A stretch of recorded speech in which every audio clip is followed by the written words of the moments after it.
If you play Honkai Star Rail, you're probably familiar with this website, Prydwen, if only because it's the one that publishes the tier list that everyone gets regularly mad at.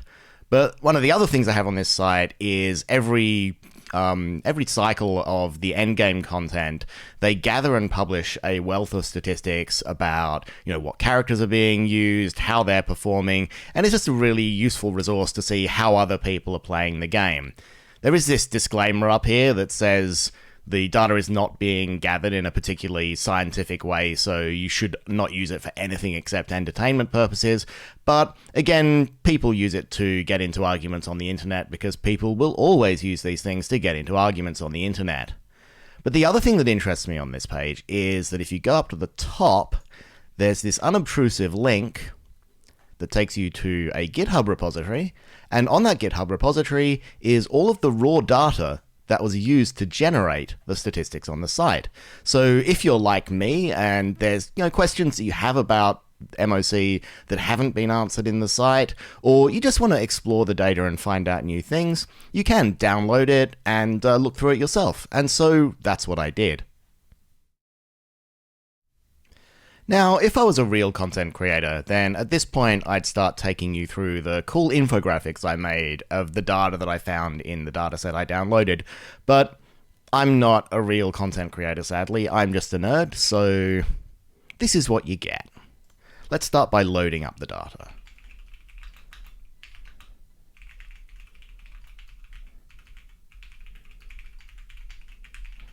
Okay, so we load the data in. And what is it we've actually loaded? Just to start off, I'll create a quick helper function to print this a little easier.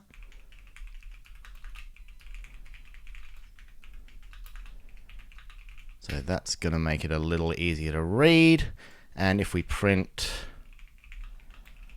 first 6 floors, then we'll see that the data in this set, for every person who is in the set, they've completed floors 10 through 12 of Memory of Chaos, and we can see how many stars they took for each floor, how many cycles they took for each floor, and what their teams were. And we can already see that the data can tell us stories. So this particular person, they have their high investment Dan Hung and Dr. Ratio teams, lots of Eidolons, and they just started bashing away at floors 10 and 11 with their default teams. And then they hit floor 12, and either they ran into a wall or they decided that they were going to try something new. So on side 1, they switched out Dan Hung for a Break Himiko team, and they also swapped out Jade for Robin, presumably because Jade just wasn't pulling her weight on floor 12. And then further down, we have our second player who has a really imaginative approach to Memory of Chaos. On floor 10, they did Feixiao and Firefly. On floor 11, they did Feixiao and Firefly. And on floor 12, they mixed things up and did Firefly and Feixiao. And we'll be looking a little bit into that later. So now we've loaded the data in, we can start to ask it questions. So for example, is anyone using Physical Trailblazer?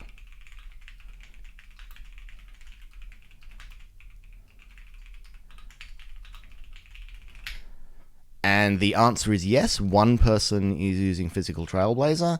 They're doing it on floor 11. They only got 2 stars because they 16 cycled it, and they're running Clara and Physical Trailblazer on the first side, a big, physical team here. And so the next question, who's using Fire Trailblazer on floor 12?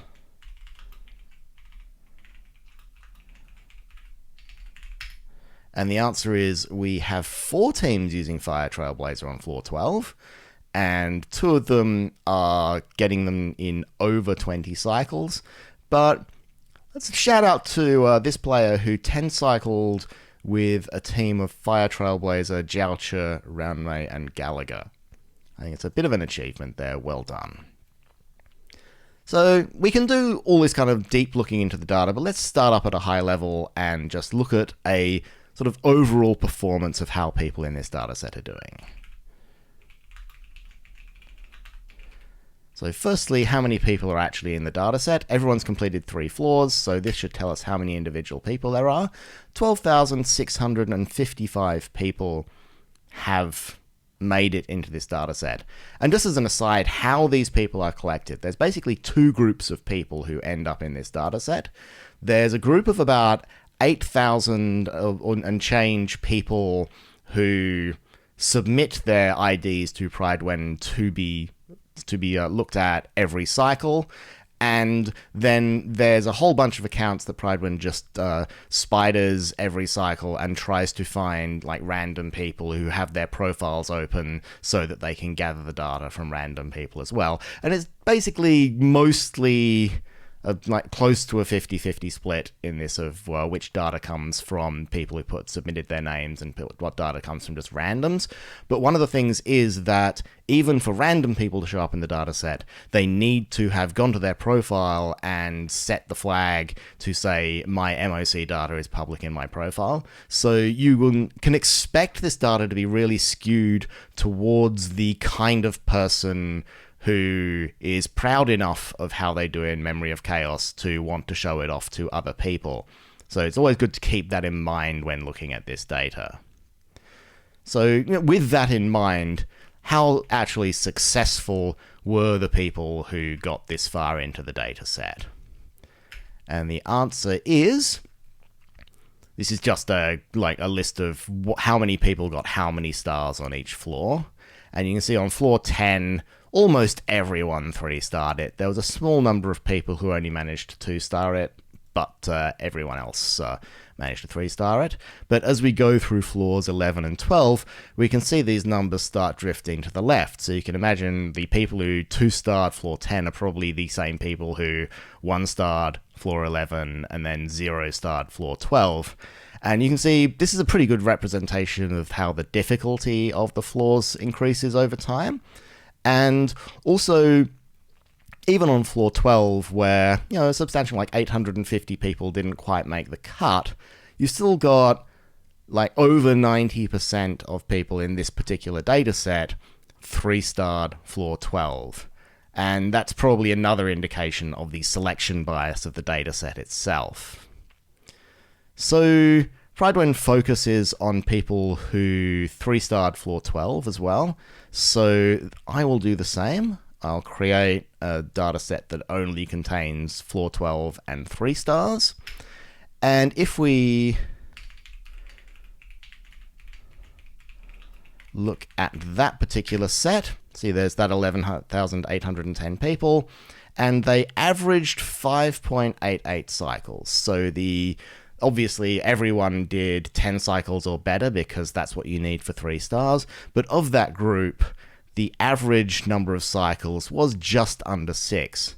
And if we do a kind of histogram of, how many people got how many stars, we can see it's actually pretty evenly distributed, once you get from 3 and above. 2s, 1s, and 0 stars are increasingly less common. But these are sort of peaks around 15 to 1600 here. It's down to the thousands on either side. So there's a bit of a bulge in the middle here. But, it's not there's not one that radically stands out as being, this is the standard number of stars people in this set are getting. So the other thing Prydwen focuses on is teams that only have limited characters at E0. So anyone who is a limited character greater than E0 is excluded from a lot of the stats that Prydwen publishes. So I'm going to create the same restriction here so that we can be comparing apples to apples. And if we look at this, we can ask how many teams in this dataset actually meet that standard.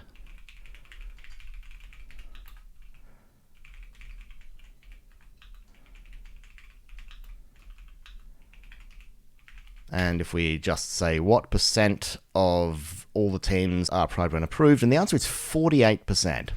So 52% of the teams in the dataset don't meet the criteria of being included in the default stats on the site, which I think is an interesting count.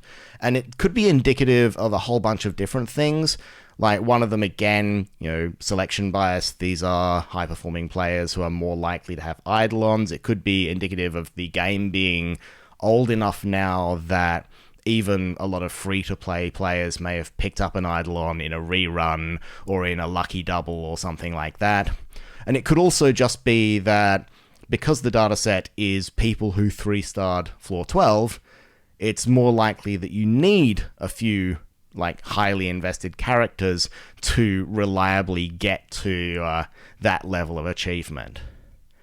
And so we're going to be doing a lot of, what are the average cycle counts of a particular set of users. So I'm just going to create another couple of helper functions here just to save me typing if I actually start typing these things out later. So we've got one to just filter the data down by a function, and then one to just do the count and average cycles based on that filter.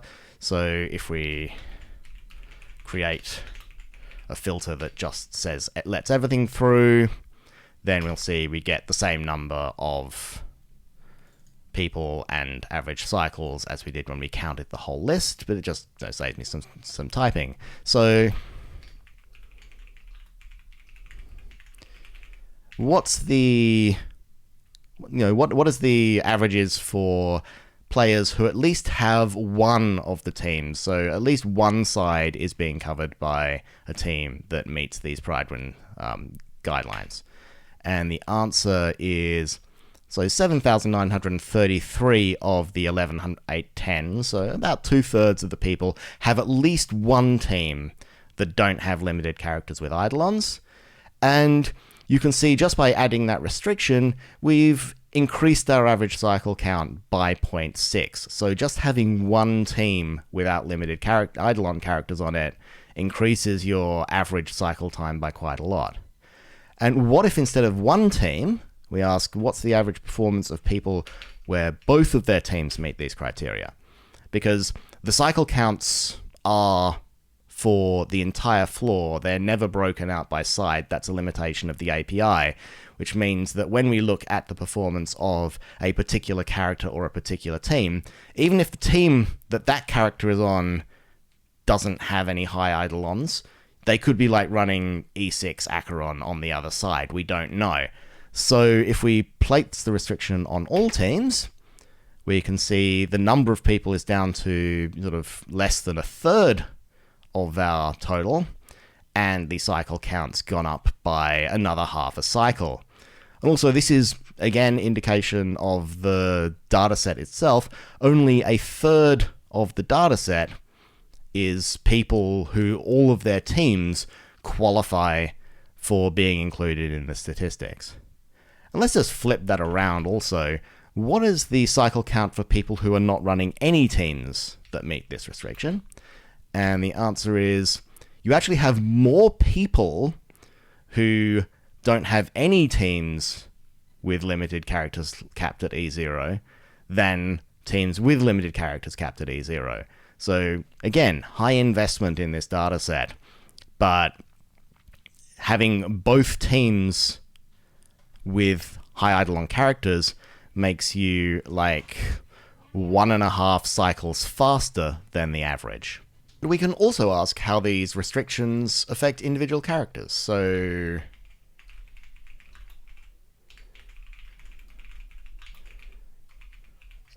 let's look at Feixiao. So of the people running MoC 12, 7,045 are running Feixiao, and the average cycle time is 5.14, which is, significantly higher than our original average of 5.88.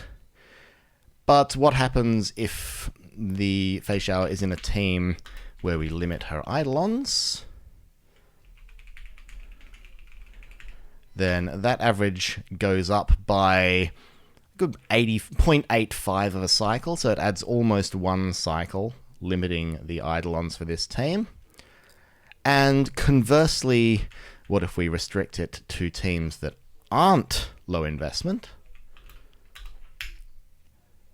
It goes the other way, and there's 3,007 people, so almost as many, well, 3/4, let's say, of the size of the number of people who have low investment teams have higher investment teams, and they're getting just under 4 cycles, which, again, significantly better. But what if we limit it down to teams where Feixiao specifically has Eidolons? So any team that has Feixiao on it and her Eidolons are greater than E0, and there's 1,000 lucky people with an E1 or higher Feixiao, and that, again, takes a cycle even off the average of all of the higher investment teams. So obviously getting your Feixiao Eidolons makes a really big difference in this particular MoC. So that leads us nicely into talking about everybody's favorite subject, the meta. So let's first start off by looking at who are the most popular DPS characters in this dataset. And it should be absolutely no surprise that the top here is Firefly and Feixiao, and considering that Topaz and March are both sub-DPSs, there's a big stretch of daylight to Acheron, and then another big stretch of daylight down to Himiko and Yunli as common substitutes. And, okay, so does this change if we look at all floors, not just floor 3? And the answer is not appreciably. So if we look here, we've got the same kind of pattern, Firefly edging out Feixiao a little bit, big sort of halve that, you get Acheron, and then halve that, and you get the people down the bottom here. So it doesn't look like it's confined to the 12th floor. It looks like it's a pretty common meta for the entire Memory of Chaos, which I guess is interesting because usually there's at least some substantial variation between floors, but it just looks like the MoC buff and these characters just combine too well, and the whole thing was just designed to make them look good. So how prevalent is this meta? I mean, we've got a pretty good example of it here, but if we ask ourselves how many people are running at least one of Feixiao and Firefly, the answer is just under 90%, which is just enormous. And if we more tightly define our meta as not just running either of them, but running both of them, which is, what it kind of is, then the number of people who are running both Firefly and Feixiao on floor 12 is 45%. So it's not quite as dominant as the 90%, but still almost 50% of people are running basically the same teams on this floor. It's pretty dominant still. And if we actually look at how many people are running those teams in low investment accounts, so the ones who are not running Eidolons, the number actually goes up by 10%. And that's a surprise because, low investment accounts would be less likely to have two of the more recent DPSs together, but also it might be an indication of the fact that the lower investment your account is, the more you probably need to be running the meta in order to clear the content. So it bounces it up by 10%. So how does running your meta impact cycle times? Let's have a look. So the global average cycle count is 5.88, but for the people running both Feixiao and Firefly, you get a whole 1 cycle improvement over the average, which is pretty substantial. What about people with the low investment accounts? The average for low investment accounts was 7.05, and the average for people running the meta, 6.24, so you still get 3/4 of a cycle even for low investment accounts running the meta. And also, what is the cycle count for people who are just not running the meta? So for the people who are just not running both Feixiao and Firefly, then it's a substantial difference. So it's substantially worse than the average of 5.88. And you see the gap between 481 and 676. It's pretty big. I mean, you'd expect it because, one is lower than the other one. Must be higher. But it's a pretty big pretty big difference.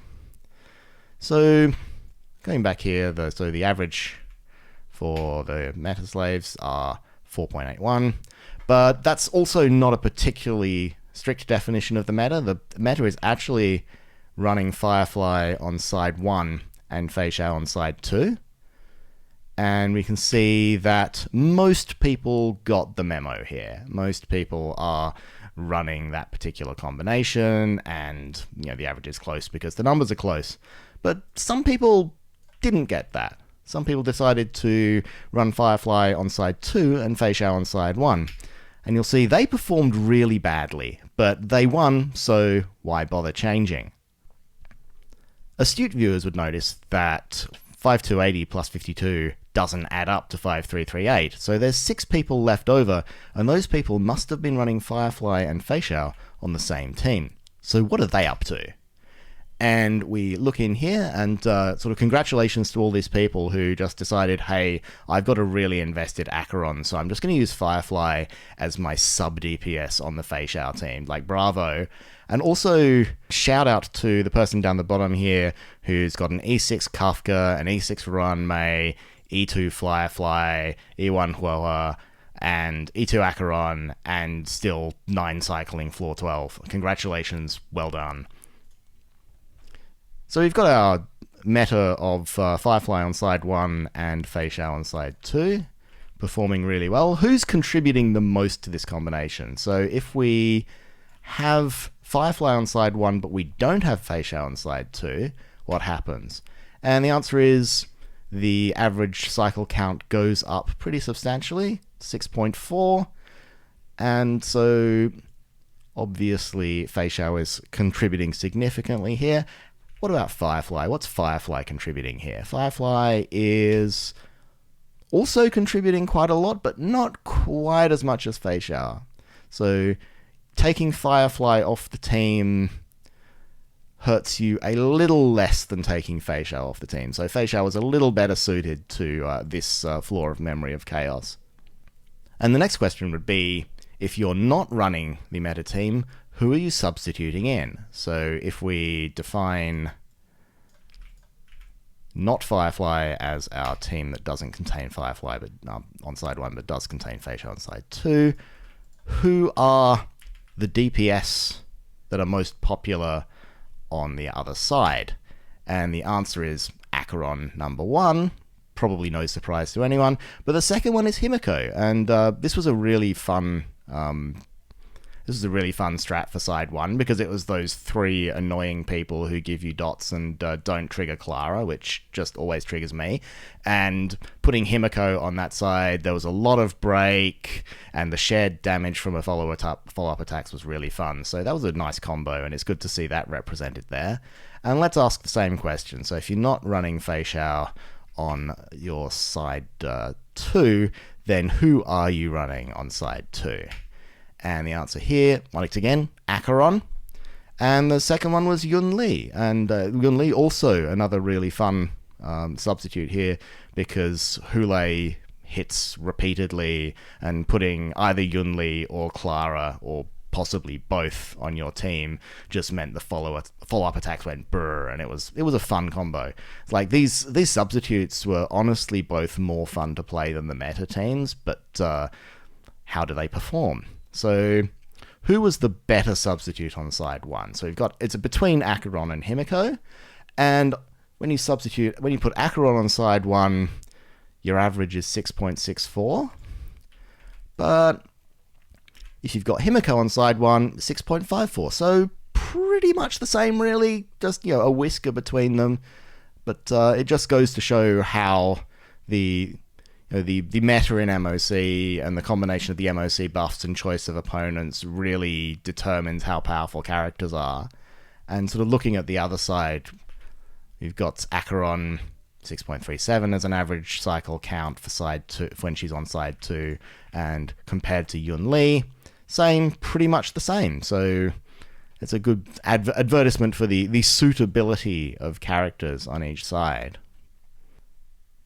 So it's time to talk about team compositions. And one of the issues I have, a few issues I have with the site on Prydwen and how they present the data is if we look at the character appearance rates, which are down here, we'll see, okay, RuanMei is the top appearing character. You got Robin the Third. Okay, these characters just must be really widely applicable on every team, which is why everybody is running them. But it's kind of a mistake, because that's not how team building in Honkai Star Rail actually works. When you're building a team in Honkai Star Rail, you don't just pick your support at random. You start off with, okay, what is going to be doing the damage in my team? Who's my main DPS? And then you go, okay, what support best supports that DPS? And if we look, say, at our own statistics, like, appearance rate of RuanMei, it's 90.81%. It's what the website says. But what if we look at how many teams contain both RuanMei? Let's do this.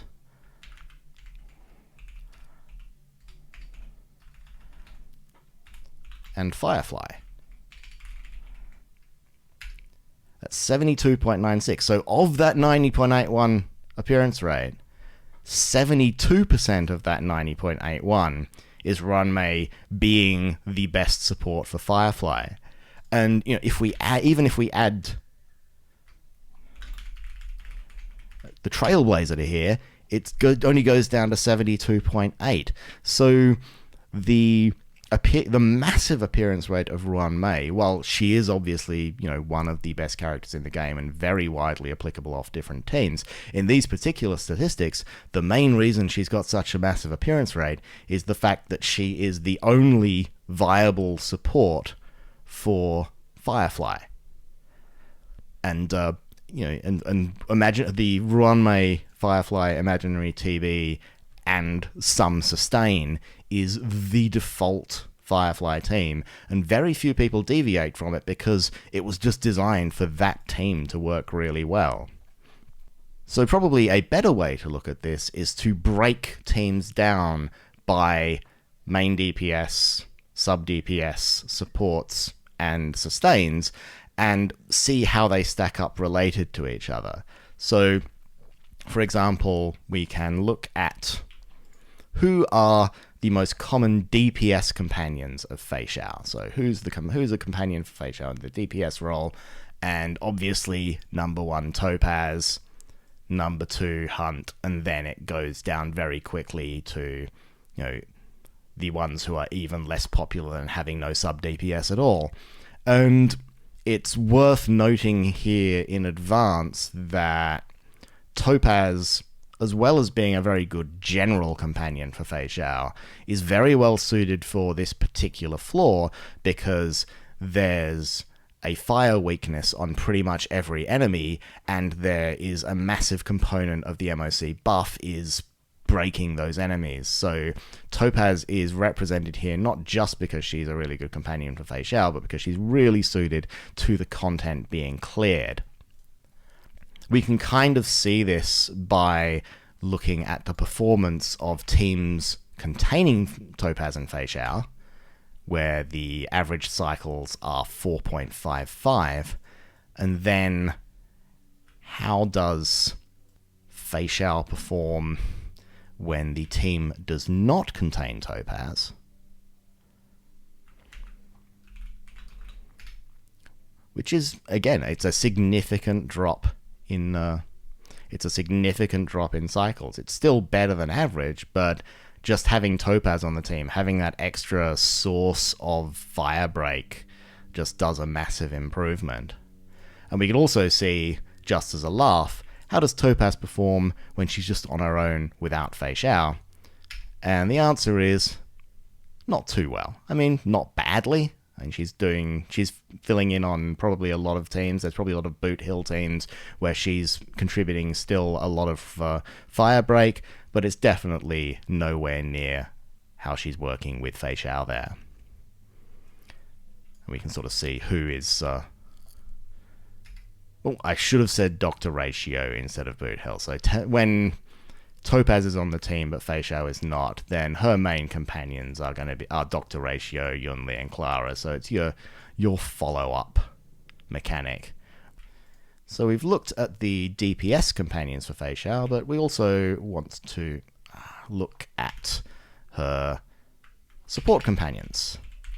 So running with Feixiao, again, just like RuanMei and Firefly, there is one right answer for the meta support for Feixiao, and it's Robin. And again, this contributes substantially to Robin's overall appearance rate and is really sort of pulling her up because her big meta team is dominating these floors.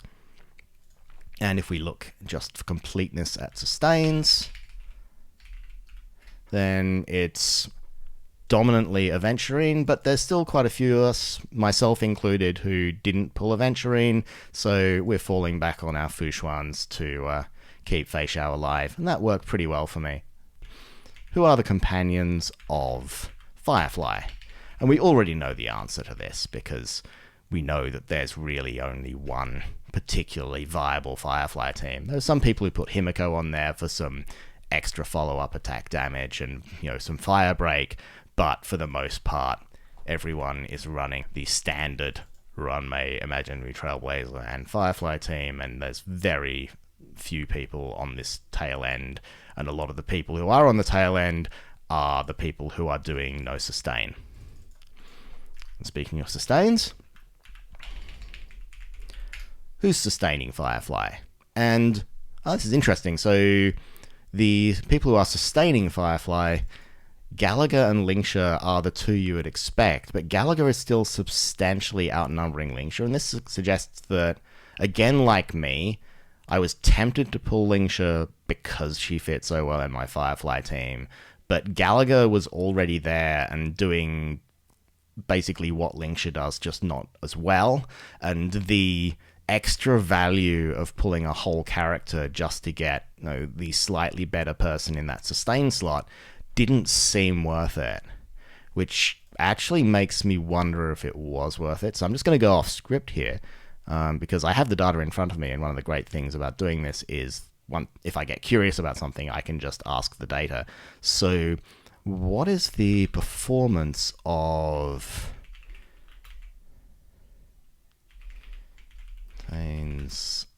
Firefly and team contains Gallagher? 602, that's actually pretty... what's the average for just Firefly? So it's actually just a little bit worse than the average for teams containing Firefly. But how does that change if we go with Lingsha? Oh, okay, so actually a lot better. So I'm now starting to regret my decision not to pull Lingsha, because, maybe there's something, again, specific about the MoC buff, and she's doing AoE fire damage, which is obviously really good on that level. There might be something in there, but that's a pretty big improvement over using Gallagher. So, maybe I'll have to get her on a rerun.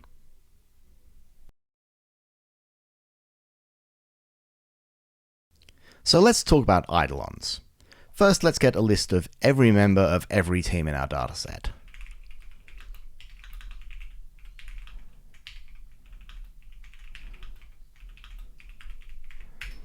Okay, how many people are being deployed?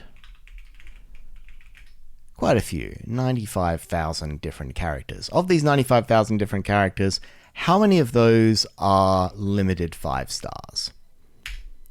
The answer is 71.13% of all characters being deployed are limited, so pretty much everyone who's taking this seriously is deploying a lot of limited characters.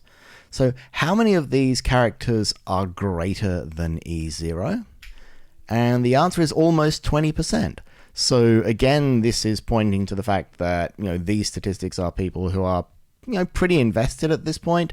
So 20% of limited characters being at greater than E0 is pretty significant, I think. But we're not just interested in limited E0 characters, we're interested in the E6 characters. Who's going the extra mile here? So how much of everybody are limited E6?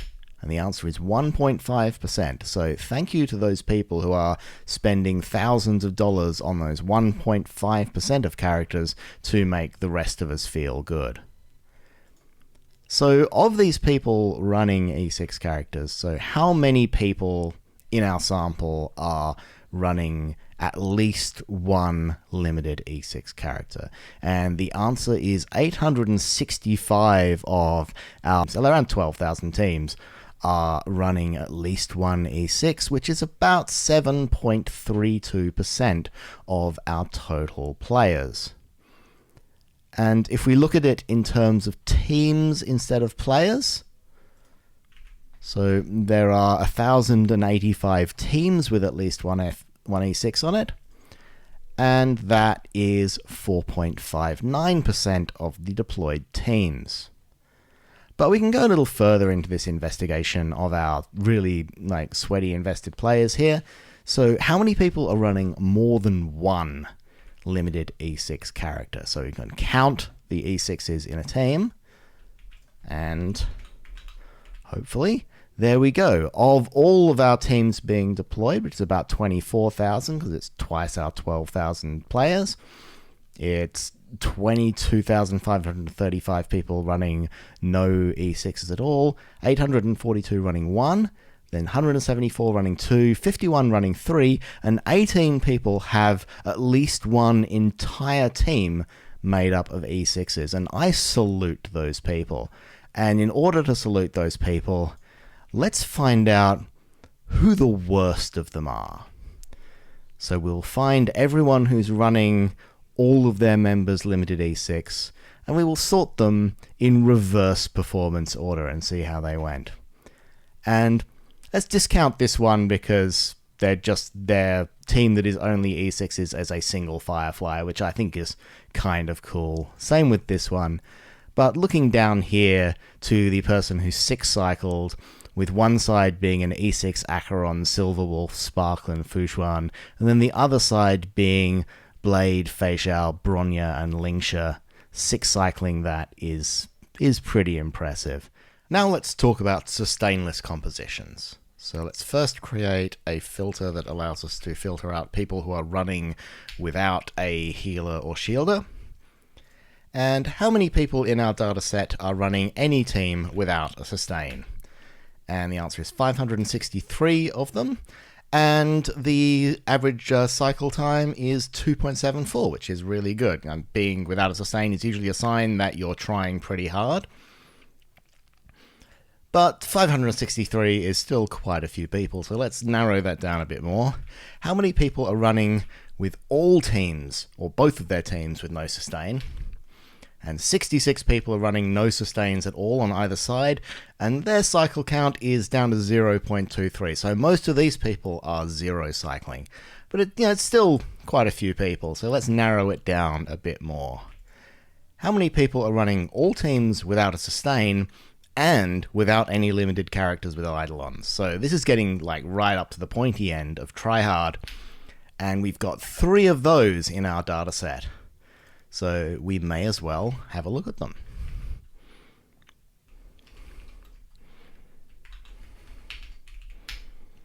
There are 3 people in this rarefied air in our dataset. Obviously, it only counts people whose attempts ended up in their profiles on the particular day that they were being scraped. But the first one, okay, it's a standard meta combination, but the sustain has been replaced by Himiko on one side and Bronya on the other side, which is, pretty smart. But going further down, we have 2 Himiko hypercarry teams, and again, I have to say, I approve. Next, let's talk about our short kings. Who's running teams with less than 4 members in our dataset? Pretty easy to find those. So we have 18 people who are running at least one team undersized, and again, they've got a pretty much higher than average cycle count because this is another one of those try-hard indicators. But 18, bit too many to look into. How many people are running all of their teams with fewer than 4 people?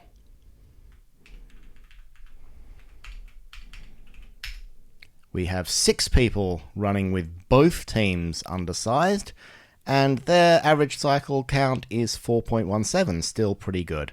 So let's have a look at those.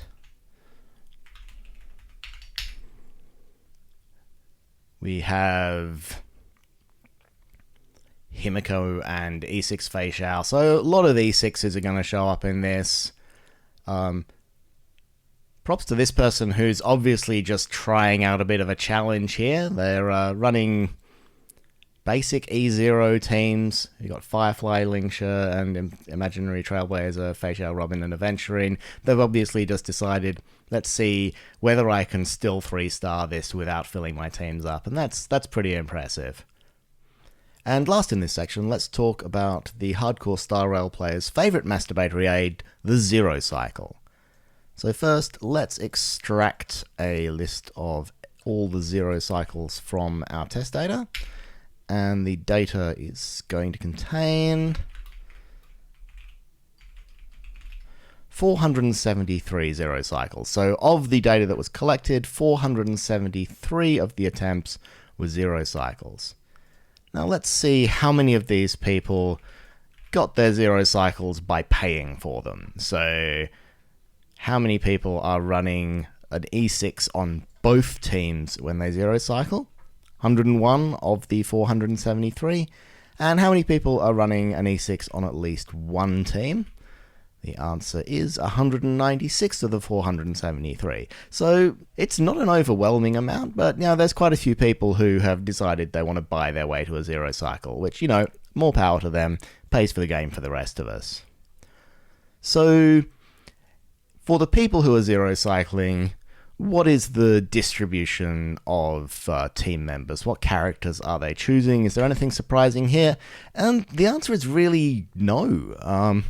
The distribution of characters in Zero Cycles looks pretty close to the one in just regular play. There's nothing surprising jumping out. There's no character that's suddenly jumping up the ranks as, this is the DPS that everyone needs to use for a Zero Cycle. Kind of surprised by that, but okay. So how many people are Zero Cycling without Firefly and Feixiao? Or at least in this data set. So 19 of the 473 are not running Firefly or Feixiao in their attempt. And let's ask a slightly different but related question, which is, for people that are running teams that don't contain Feixiao, Acheron, or Firefly, so cutting out the top 3, what are the most common DPS remaining? And again, the answer is pretty close to what we saw in the regular statistics. You've got your Yunli and your Himiko, Boot Hill, and then sort of a range of the characters people had lying around that seemed to be a good idea at the time. So the next question is, of the people who are Zero Cycling in this data set, how many of them are running without any limited characters at E1 or above? So how many are still meeting the definition of a low spender? And we have... that should have worked. I forgot something. Okay. So we have 9 people in our data set who are Zero Cycling with teams that don't have E1 or above limited characters, which itself is pretty impressive. So how many of those people are doing that without Feixiao and Firefly, who are bucking the meta and not paying to win? Sadly, nobody. Everyone seems to be at least running one of those two in the low investment teams. But, we still can look at those. So who is not running both Firefly and Feixiao, but still Zero Cycling and still low investors? And we have these 2 heroes. We have one who's Zero Cycle on one side with Boot Hill Himiko, and on the other side with Feixiao team, and one with Himiko Jiaoche and Feixiao. So again, Himiko is the uncrowned hero of side 1 in this MoC.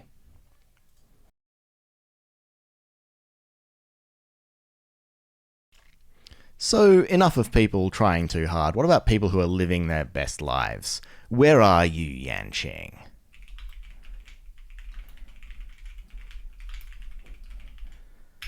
We have one team running in these statistics that managed to 10 cycle with Yanqing. On one side, he's being carried by an unusual team of Asta, DPS, E6, Silverwolf, Sparkle, and FuXuan, and then Yanqing is being supported by RuanMei, Tingyun, and Aventurine, but scraping through in 10 cycles. Congratulations to that player. Yanqing is one thing. We can go even deeper. Where's our boy Arlen? And the answer is Arlen is also 10 cycling, with one player managing to get through with him. On side 1, we have a slightly unorthodox Firefly team with Silverwolf holding down the RuanMei slot. And on side 2, we have Arlen hypercarry with Bronya, Robin, and Aventurine. And again, well done to this player for following their heart and not binding themselves to the meta. Or maybe just jumping in and they don't have that many characters. Moving on from the never wases to the once wases, how's our girl Zeela going?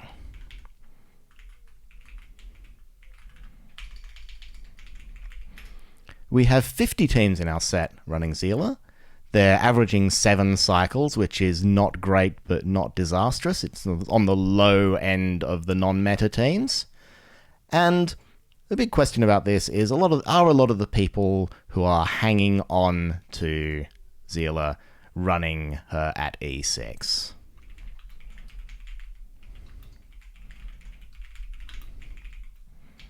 Oops.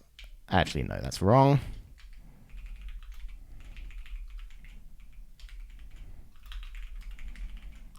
The answer is there are 5 people running E6 Zeela. They're averaging 3 cycles, so having Zeela at E6 is no longer a recipe for blasting through content, but she can still get the job done when necessary. But who's actually doing well with Zeela? Who's clearing content with Zeela in fewer than 4 cycles? And the answer is we have 6 people who are clearing in fewer than 4 cycles, and they're actually averaging very well. Once you get Zeela up to fewer than 4 cycles, you're getting closer to averaging less than 1, or getting sort of between 0 and 1 cycle. So that's pretty good. What do these teams look like? What does it take to get a Zeela at this level of performance? And the answer here seems to be an awful lot of Eidolons. I've got E4 Zeela, we've got E2 Silverwolves, we've got E2 Fireflies, E6s, E6 Acheron, E6 Zeela, E6 Silverwolf, E6 Sparkle, and that's enough investment to get you to 0 cycles, I'm pretty sure. On the other side of the coin, is there anyone making it through MoC 12 with Zeela who doesn't have high investment in the team? So can we find ourselves a team that contains Zeela and also doesn't have any limited Eidolons? And the answer is, we have this one hero scraping through in 10 cycles with standard Firefly team on side 1, and then good old Mono Quantum on the other side. Long live Mono Quantum. Remember when that was going to be the best thing in the game? So while we're talking about elemental weaknesses, we know that these floors are both weak to fire, so is our girl Hook going to make an appearance in these statistics? And the answer, obviously, is yes. There are 15 teams with Hook on them. She's averaging 8.27 cycles, which is worse than Zeela, but Hook's a bit cheaper than Zeela. So what do the best Hook teams look like in this meta?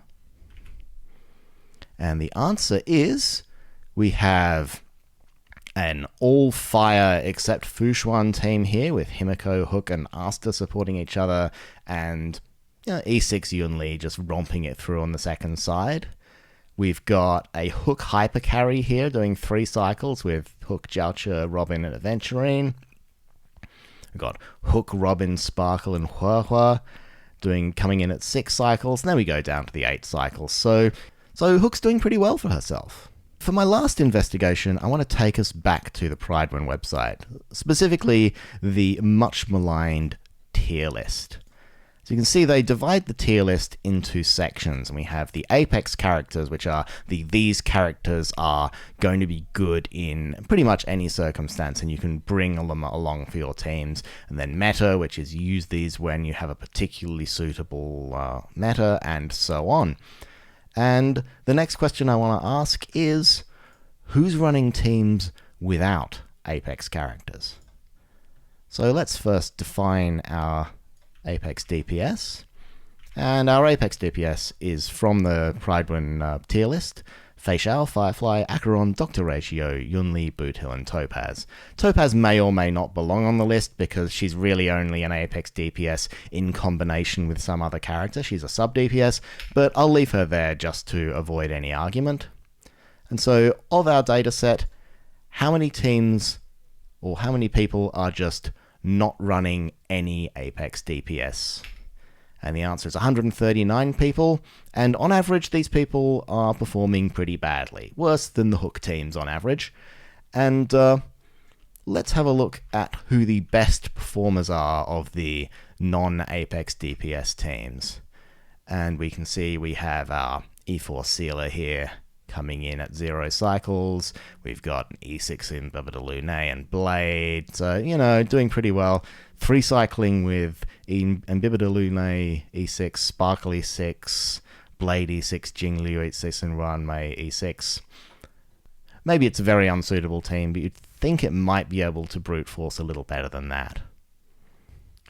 But obviously we're not interested in people buying their way through the content, so how about people who are not running Apex DPS and also not running any limited Eidolons?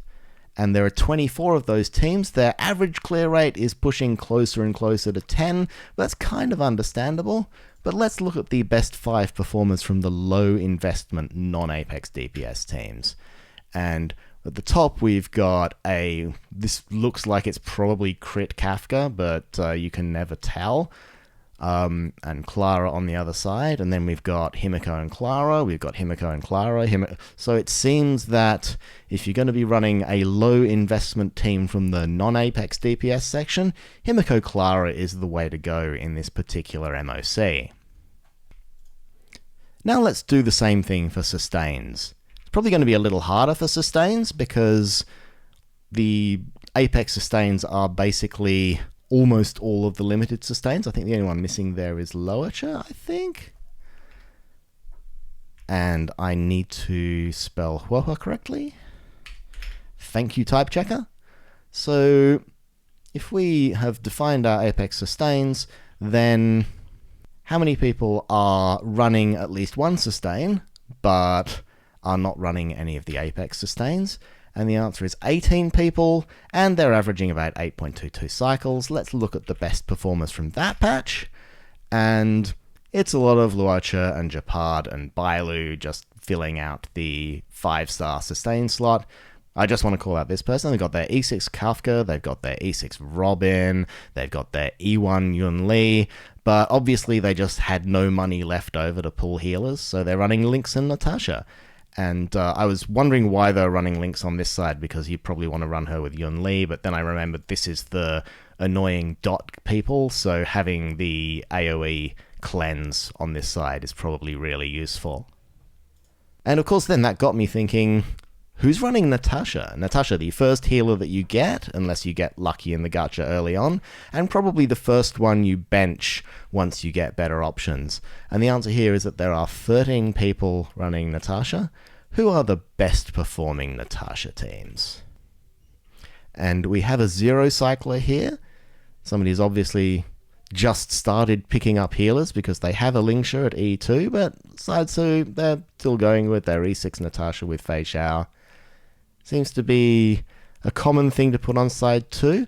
I'm wondering if this is because of her ultimate, because Hule has that long string of attacks that just do damage over damage over damage, and if you don't have a healer that can react to that like Luocha, then having one that you can pop the ult in the middle of that string and heal everybody up is probably pretty useful. So this might just be a strategic choice for people who are dying to that big burst of damage.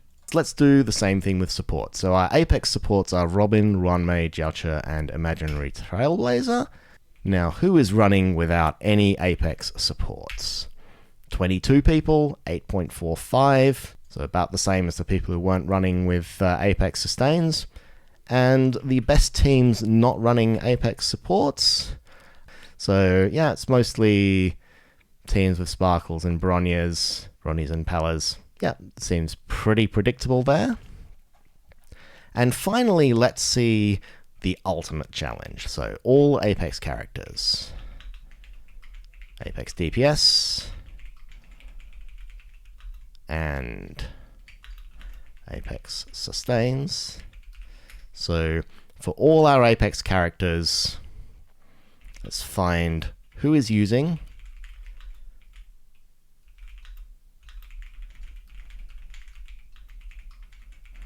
who is running without any Apex characters at all and succeeding in floor 12 of MoC. And at least in this dataset, nobody. Is it a challenge? Yes. And so that brings me to the end of what I was going through. There's like an infinite number of things that I could look into. I've just been having fun just trying different queries on this all day and like picking out things that might be interesting. And it's just like, it's a rabbit hole you can keep going down. It's great fun. But I would very much like to thank Level Your Arty, who, as far as I can tell, the gathering of these statistics is just a labor of love from one person who does all of the work writing the code to pull the data down and parse it and create those infographics and the stuff that goes on the Prydwen website. So huge thanks to you for doing the work to gather all this data that has given me great amusement for the last day or two. And with that, have a great day, everyone.